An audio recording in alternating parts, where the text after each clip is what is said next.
ओम नमो भगवते वासुदेवाय। ओम नमो भगवते वासुदेवाय। ओम नमो भगवते वासुदेवाय। ओम अज्ञानतिमिरान्धस्य ज्ञानाञ्जनशलाकया चक्षुरुन्मिलितं येन तस्मै श्रीगुरवे नमः। नमो विष्णुपादाय कृष्णप्रेष्ठाय भूतले श्रीमते भक्तिवेदान्तस्वामिनिति नामिने। नमस्ते सारस्वती देवी गौरवाणी प्रचारिणे निर्विशेषशून्यवादि पाश्चात्यदेशतारिणे। जय श्री कृष्ण चैतन्य प्रभु नित्यानंद श्री अद्वैत गदाधर शिवासादि गौर भक्तवृंद। हरे कृष्ण कृष्ण कृष्ण हरे हरे, हरे Ram Ram Ram Hare Hare.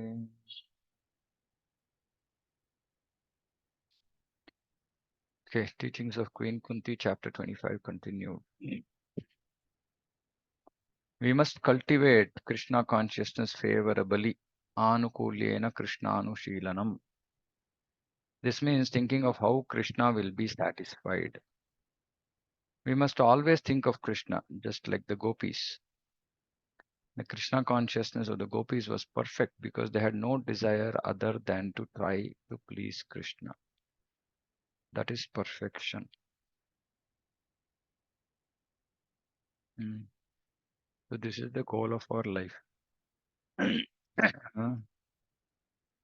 How can we please Krishna? Always think of Krishna. Krishna consciousness gopis was perfect because they had no desire other than to try to please Krishna. That is perfection. Therefore, Chaitanya Mahaprabhu recommends Ramya Kachidupasana Vradavadhu Vargena Ya Kalpita. There is no better process by which to worship the Supreme Personality of Godhead than that method adopted by the gopis. So Prabhupada explains what is this method followed by gopis. The gopis had no desire other than to satisfy Krishna. All the gopis tried to satisfy him, including the elder gopis, Yashoda and her friends. And so also did the elderly gopas like Nanda Maharaja and his friends. The boys and girls of Vrindavana who were of the same age as Krishna also tried to satisfy him. Everyone tried to satisfy Krishna, even the cows, the flowers, the fruits, the water of Vrindavan. This is because everything in Vrindavan is spiritual, nothing is material. But amongst all these, the service of the gopis, Chaitanya Mahaprabhu considered it as the supreme. Why was it considered supreme? Why is it considered supreme? Why is the love of the gopis considered supreme? Hare Krishna. Any thoughts?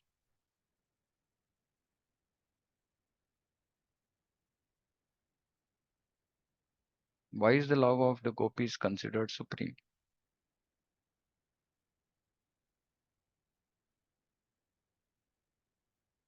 Why did Sri Chaitanya Mahaprabhu recommend that? Okay, so we should understand this actually. Most people outside our sampradaya generally misunderstand the gopis. Even within our sampradaya, if we have not properly heard and read, then we will also misunderstand gopis. The bhakti of the gopis is the most supreme because at every moment they were simply thinking of Krishna. Even at personal, even if there was personal inconvenience, they were okay. They were not bothered. Their only desire was to just please Krishna in everything. Every moment they used to think. When Krishna was in front, they used to serve him. When Krishna was not there, they used to serve in separation. They always used to keep thinking. And the love of the gopis is supreme because even though there was so much opposition, their mother-in-laws, their husbands, everybody was not allowing them to serve Krishna. Of course, it is all seen as, mundane affairs, etc. But we should understand from philosophical perspective that it is just like so many devotees tell, saying that, I'm having so many problems, I'm not able to do bhakti. That was the position of gopis. But gopis never gave any reason. They didn't say, I'm not able to do this because, I'm not able to do this because. No, they simply said, whatever it is, Whether I, mm, Krishna likes me, Krishna pushes me away. Chaitanya Mahaprabhu says that in Shikshastaka. Their desire was simply to serve Krishna and satisfy him, however he wants, not however we want. They did not think how can we serve in such a way that I will be happy. They said like, what can I do to serve Krishna that will satisfy him, even if it means going to hell. Like we all know that, uh, the pastime where Krishna had a headache and Narada Muni goes around trying to find the dust from the lotus feet of Krishna's devotees, and everybody was like, "Are you crazy? Do we want to go to hell?" And the gopis readily they accumulated like so much of dust from their feet and say, "We are happy to do anything, even if you have to go to hell. We don't care." So no desire other than to satisfy Krishna. And that's why Krishna says in Bhagavatam that I can't repay you at all. In Bhagavad Gita, he says, Ye yatha mam prapadyante tam tataiva bhajamyam. He says, I can reciprocate. I reciprocate with my devotees based on their mood and service and surrender. I reciprocate. But then when it comes to gopis, Krishna is saying, I can't reciprocate with you all. You should be happy by just whatever acts of devotion that you are doing. I can't do anything to repay that. I can't do anything to reciprocate that. But he doesn't say that with the other devotees in Vrindavan. So we can understand that the devotion, love of gopis to Krishna is supermost, supreme. And if we also have a desire, okay, I want to serve Krishna, we should understand how can I serve Krishna in the topmost way. Topmost way is the devotion, is the bhakti of the gopis. So it's amazing actually. Each and every instance, each and every aspect of gopis' love for Krishna is just mind-boggling. Mind-boggling. We should understand the difference between spiritual and material. That which is material has no living symptoms, and that which is spiritual has all living symptoms. Both the trees in the spiritual world and those in the material world are living entities. But in trees, here, the living symptoms are absent. A human being is a living entity, and the devotees in the spiritual world are also living entities. But in the human beings who are not Krishna conscious, the real symptoms of life are absent. So in the material world, even living beings are not Krishna conscious. In the spiritual world, living or non-living, everything is Krishna conscious. Actually, there's no other consciousness but Krishna consciousness. And that consciousness is spiritual. Thus, even while in this material world, if we simply increase our Krishna consciousness, we shall live in the spiritual world. So this is the point, right? If we have to simply increase our Krishna consciousness. But generally, we increase material consciousness, we increase problem consciousness, we increase food consciousness, we increase everything else except Krishna consciousness. Mm. Cloth consciousness, hair consciousness, skin consciousness, people consciousness, everything, all kinds of consciousness we have, except Krishna consciousness. If we live in the temple, we live in the spiritual world. See, because in the temple there's no business other than Krishna consciousness. Now we should understand that uh, we were in the spiritual world and we fell down. So just simply living in the temple without proper consciousness is useless. Useless as in we might still fall down. So Prabhupada here, what he means is if we live in the temple in the right consciousness, then we are living in the spiritual world. But of course, there's no other business. There should not be any other business other than Krishna consciousness. There are so many engagements carried out for Krishna. Those who strictly follow the regulations of Krishna consciousness actually live in the spiritual world. Now, see, regulations. Now, when we talk about rules, regulations, people run away. But Prabhupada is saying those who strictly follow the regulations actually live in the spiritual world, not the material world. Because those who don't follow the regulations of Krishna consciousness are living as per the regulations of material consciousness, meaning of this material world. So they're not in the spiritual world, they are in the material world. We may think we are living in New York, Los Angeles, or elsewhere, but we are actually living in Vaikuntha. It is a question of consciousness. See, that is why Prabhupada called this Krishna consciousness, right? Consciousness is important. A bug may sit on the same seat with the spiritual master, but because the spiritual master has developed consciousness and the bug does not, they are different. They may be sitting in the same place, but the bug remains a bug and the spiritual master remains the spiritual master. The position in space may remain the same, just as we remain in the material world or the spiritual world. But if our Krishna consciousness is strong, we are not in the material world. See, this is the key. Krishna consciousness has to be strong. Strong means what? Irrespective of the situation, consciousness should be in Krishna. Consciousness should never fall down to the material platform. It should always be in Krishna. Good, bad, ugly, whatever your experience in life, it's all mercy of Krishna. And thank him for that and engage in his service. That's all. That is material. That is spiritual consciousness, Vaikuntha consciousness, Goloka consciousness. Thus, renunciation by itself, the simple giving up of worldly things is not sufficient. Renunciation may be a helpful process, not it is, it may be, but it will not help absolutely. Meaning, somebody who simply does renunciation, tyaga, uh, they're not going to, it's not going to help them, benefit them, because they might not come to Krishna consciousness. But when we increase our attachment for Krishna, our renunciation will be perfect. That's why even yesterday we were discussing about increasing attachment for Krishna. Let's not worry too much about the negative. This is the negative. Oh, I'm not renounced. I'm materially attached. It's okay. Don't bother. Just figure out ways to increase attachment for Krishna. That's all. Automatically, that material attachment will be gone. As we increase attachment for Krishna, attachment for this material world will automatically diminish. Attachment for Krishna and the material world cannot go hand in hand. This is another thing we have to understand, right? Many devotees want to do both.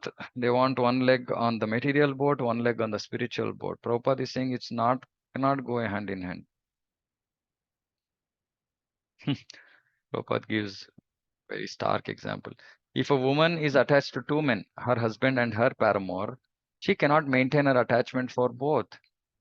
Her attachment will increase for her paramour.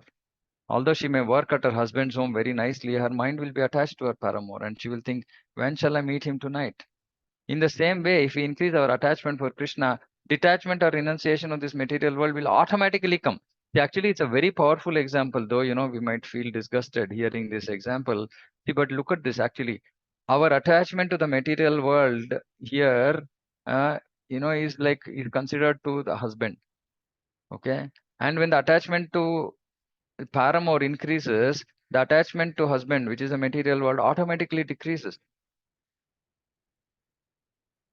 So which means that, we might think, oh, attachment to husband is good. That's what people think in material world, right? They think, oh, attachment to material world is good. And it's so difficult to get detached. But if we increase attachment to Krishna, automatically this detachment will come. Automatically. Prabhupada is saying here, automatically, understand that word. Meaning we don't have to do anything extraneous, nothing. We don't have to try anything. We have to simply increase our attachment. So I'll be posting some verses from Bhagavatam in our study group, which are mainly I'm going to be posting translations, which are very important for us to meditate upon. Purports we already did last 6 months back, so now I'm going to do translations. Then we can again do purports later, right? But these translations, like yesterday, I posted some of them. They are they're so critically important. Right, like each and every verse there will actually increase our attachment to Krishna, and automatically the detachment will come. Thus Kunti Devi prays to Krishna. Actually, yesterday's one verse. Let me read that.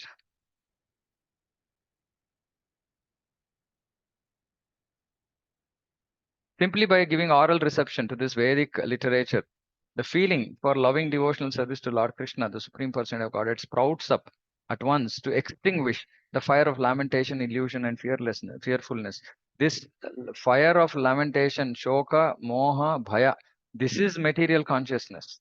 Shoka, moha, bhaya, right? And in the seventh chapter in Bhagavatam, Shukadev Goswami is saying, or Sutta Goswami is saying, simply by giving oral reception, simply by hearing Bhagavatam, not only feeling for loving devotional service to the Lord will increase, it will also at once extinguish the fire of lamentation, illusion, and fearfulness. So that is the power of Srimad Bhagavatam. Hmm? Bhakti pareshanu bhavo viraktir anyatracha. Thus Kunti Devi prays to Krishna that he may grant her his mercy by which she can become attached to him. So we should also beg for this mercy. We should also beg for this mercy so that we can remain attracted to Krishna, attached to Krishna. We cannot increase our attachment for Krishna without Krishna's mercy. See, we cannot become devotees without Krishna's mercy. Therefore, we simply have to serve Krishna. For by service, Krishna is satisfied. But we have to serve with the right consciousness again. This is very important. So in the temple, I was telling all the devotees who are doing flower garlands, I said, please hear when you're doing garland seva. Otherwise, we'll talk about some nonsense. The garlands are being offered to the Lord. We should be in that consciousness that, oh, you know, I'm so fortunate. I'm able to touch the flowers which are going to then be worn by the Lord. What consciousness we should have. And when we actually serve in that consciousness, simply Krishna is satisfied. Simply Krishna is satisfied. So it's a great opportunity to be able to serve, you know, Supreme Lord. But it has to be done with the right consciousness. Yeah, even preaching, for example. We might be preaching, we might be talking, but we might not be in that consciousness at all. Then it's not going to have the impact. Other people who are hearing might become more advanced than us. They're hearing from us, but they'll become more advanced. But we'll remain behind because we are not conscious. Somehow, by Krishna's mercy, we got the ability to say, speak. And we are speaking nicely, and people are hearing. But we are not ourselves hearing. We are not ourselves getting into the consciousness. Then it's useless. Actually, such people should not preach at all. I mean, they should feel so guilty. That is why Chaitanya Mahaprabhu says, Apane Achari. You should preach by practice. By what you practice, you should preach. And it is said that when we preach what we practice, it will be very effective. It will have an impact on the hearer, on the listener. But if you're simply practicing, preaching, like Prabhupada says, parrot-like repetition, that's of no use. Prabhupada said, realization is required. Realization, when will realization come? When we try to apply something that we are hearing in our life. Otherwise, where will realization come? Krishna does not require anyone's service, for he is perfect in himself. However, if we give him service wholeheartedly and sincerely, then by his mercy we shall make advancement. Sevan mukhe jivado swayameva spuratyada. God will reveal himself to us. Swayameva spurati. Spurati means reveal. Hmm. We cannot see God with our blunt eyes. How then can we see him? Premanjanachurita bhakti vilochanena santas tadaiva hridayeshu vilokayanti. Sadaiva. We have to smear our eyes with the ointment of love, not for this material world, but for Krishna. Then Krishna will reveal himself. Krishna will actually come in front of us. What is this? Krishna will actually come in front, or simply Prabhupada is saying? Hmm? When will Krishna come in front of us? Can somebody say? When will Krishna come in front of us? When we remember him like 24 hours, we are not able to forget him. Okay. Technically, Krishna will come in front of us when we reach the stage of prema. When we reach the stage of Krishna prema, actually Krishna reveals himself. This whole revealing business happens at that stage. Initial stages of prema, not even perfection, initial stages of prema. Intense bhava.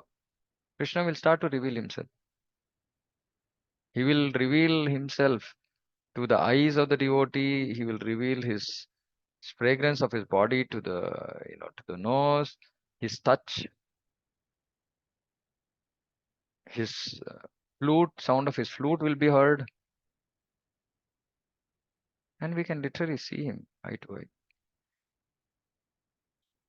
So this revealing will happen. Now, for those who are not still attracted, attached to Krishna consciousness, this is the question. The question is, do we really want to see Krishna? Actually, when I read this was actually in a book called Madhurya Kadambini, which is a must read for all devotees. Right? Prabhupada also mentions this in Chaitanya Charitamrita.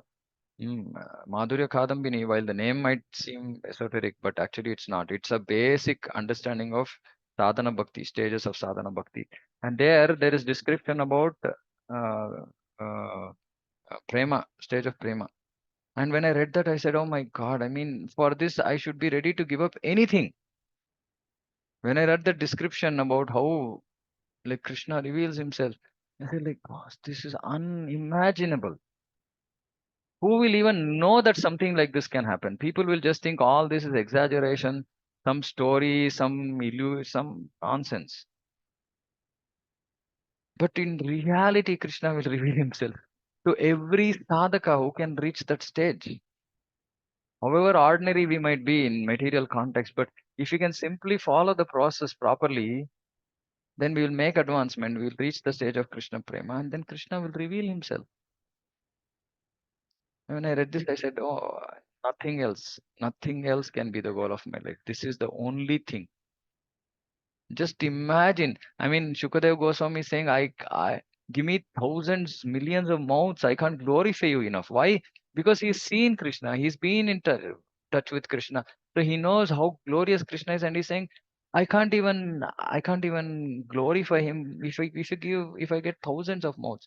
So then we can just imagine what should be Krishna. I mean, if somebody is not able to glorify a person uh, with thousands of mouths, what kind of a person he should be? When we think about all this, we said, "Oh my God!" I mean, this is just amazing, right? And we are so fortunate. We have come on the path. We are right there. We have to just stick to this process, and in course of time, Krishna will just show up. Krishna will just reveal himself. What else can we ask in life? What is the use of all this money, relationship, position, this, that? Everything is gone. Everything is gone in course of time. So that is why we should hear these, when you read these books, it's just, you cannot want to do anything else in life except achieve that end.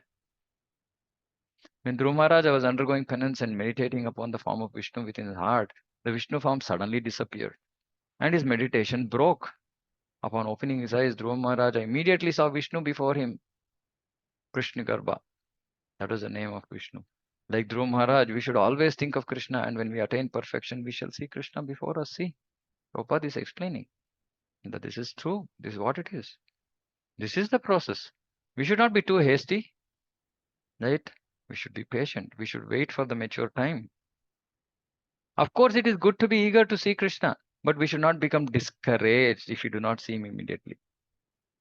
Prabhupada again gives a wonderful example. If a woman gets married and wants a child immediately, she will be disappointed. It is not possible to have a child immediately. She must wait. Similarly, we cannot expect that just because we engage ourselves in Krishna consciousness, we can see Krishna immediately. But we must have faith that we will see him. See, we must have faith that because we are engaged in Krishna consciousness, we shall be able to see Krishna face to face. Can there be a more emphatic statement than this, which would give us, enthusiasm to practice Krishna consciousness seriously? Prabhupada is saying that if we are engaged in Krishna consciousness, we shall be able to see Krishna face to face. We should not be disappointed. We should simply go on with our Krishna conscious activities. And the time will come when we will see Krishna. So all the acharyas were crying, when will the time come? Narottam Das Thakur cries, when will the time come? Bhaktivinoda Thakur cries, when will the time come? I mean, they're always seeing Krishna and they're crying, saying, when will the time come? And we are here Uh, and we are not hankering for this. This is not there in our mind. When will the time come, Krishna, when I can see you? Just as Kunti Devi sees him face to face. There is no doubt about this. See, these kind of statements, it's just full stop. It's a full stop for all, any kind of doubts we might have. Any kind of, it just says there's no doubt. We will see Krishna. In the Bhagavad Gita, it is stated that even if one is sometimes found to be somewhat misbehave, sadhureva hi mantavyaha, he is to be considered saintly if he engages steadily. This is very important. At least a devotee must be in the stage of nishta, steady. Nishta means whatever our mind is like a bad child troubling us, we misbehave irrespective. We continue on with our service, go on with our services. Whatever committed services we have gone, irrespective of how much our mind is troubling, we might even take up new services. As long as all that is going on, even if there is some anarthas that are coming forth, Krishna is saying that he should still be considered saintly. Such a devotee should be considered saintly. Sometimes American or European devotees may be criticized because they make mistakes and fall short of the system for worshipping the deity as practiced in India. But still, according to Bhagavad Gita, they must be considered saintly. We must fix our minds upon serving Krishna sincerely. See, these two words I keep repeating. This is stuck in my head. If you want to make progress in Krishna consciousness, these are the only two qualities required. Sincere, serious. And then even if there is some mistake, Krishna will excuse it. Rupa Goswami says, Tasmat kenapi upayena manakrishne niveshayet. Kenapi upayena, somehow or the other, in Prabhupada's words. We should first fix our minds upon Krishna, then the ability to follow the other rules and regulations which automatically follow. See, this is also so beautiful. Actually, it's not the other way around. We are struggling to follow rules and regulations, but first we should try to fix our mind on Krishna. Then automatically we'll be able to follow rules and regulations. In fact, there's one more statement Prabhupada says that if one fixes his mind on Guru, then the strength to follow rules and regulations will come. Because Guru is following. In the beginning, we should try our best to fix our minds upon the lotus feet of Krishna, and then everything else will automatically become correct. Automatically. Again, Prabhupada uses this automatic multiple times. Kunti Devi addresses Krishna as Madhupati. Krishna has thousands of names, and the name Madhupati indicates that he killed the name Madhu, demon Madhu. Krishna consciousness is likened to a river, but not an ordinary river. It is like the river Ganges, which is very pure and directly connected to Krishna. Kunti Devi prays that just as the river Ganges flows towards the sea, her attraction will flow incessantly toward Krishna's lotus feet. This is called Ananya Bhakti, unalloyed devotion. Thus Kunti Devi prays that her attraction for Krishna will flow without hindrance. So beautiful. Amazing purports Prabhupada has written. Okay, yeah, I'll stop there. So this chapter is over. Any questions, comments?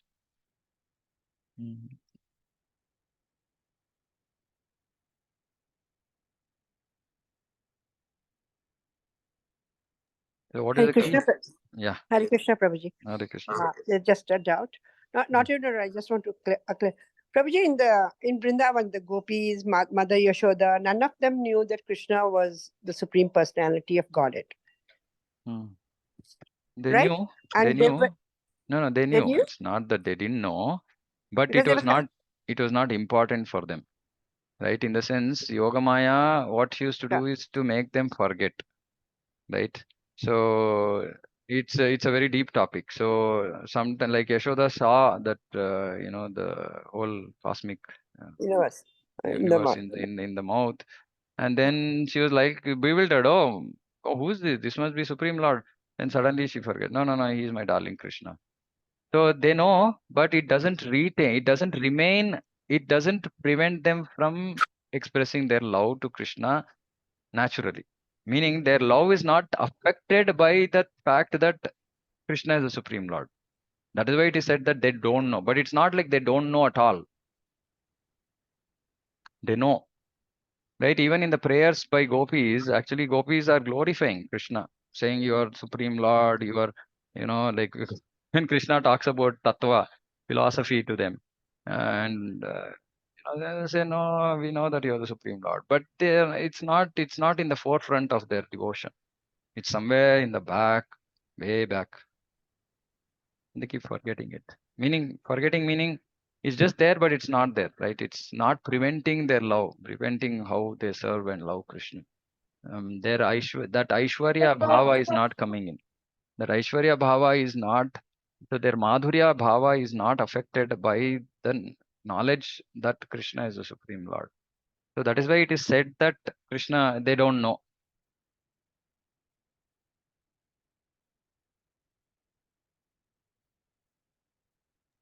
Yes, Prabhuji. Yeah.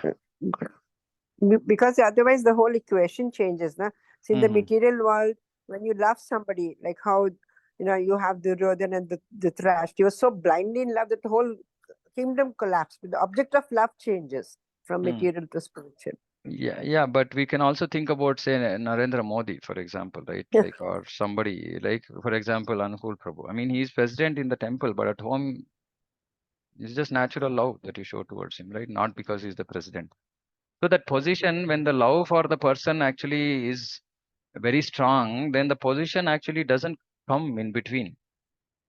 It's a very natural thing, actually. That is why the love is important to be developed, right? Of course, in the material world, it's a little bit difficult for us because initially we keep going to Krishna asking for things, right? We depend on him. We ask for protection. We ask for this. We ask for that. So then, predominant in our mind is the fact that Krishna is the Supreme Lord. He's all powerful. He's bestower of all benedictions. So we remain on that platform for a long time. So that when we are on that platform, we find it difficult to think about, oh, how can I just serve Krishna, forgetting that he's Supreme Lord. But we should understand that this is a very starting stage. It's a very starting stage, neophyte stage of devotion, right? So we have to make progress, and as we make progress, when we hear things about Krishna and and this Aishwarya Bhav slowly reduces. It keeps reducing, and it'll be a natural transition. It won't be like mm, it won't. Yeah, maybe today we are not able to understand how it will happen, but it will happen in a way that he being the Supreme Lord is not going to be important for us. What is going to be important for us is, can I please him, and how does he like to be pleased? What can I do to please him? And in that mood, that he is the Supreme Lord, man, just takes the back seat.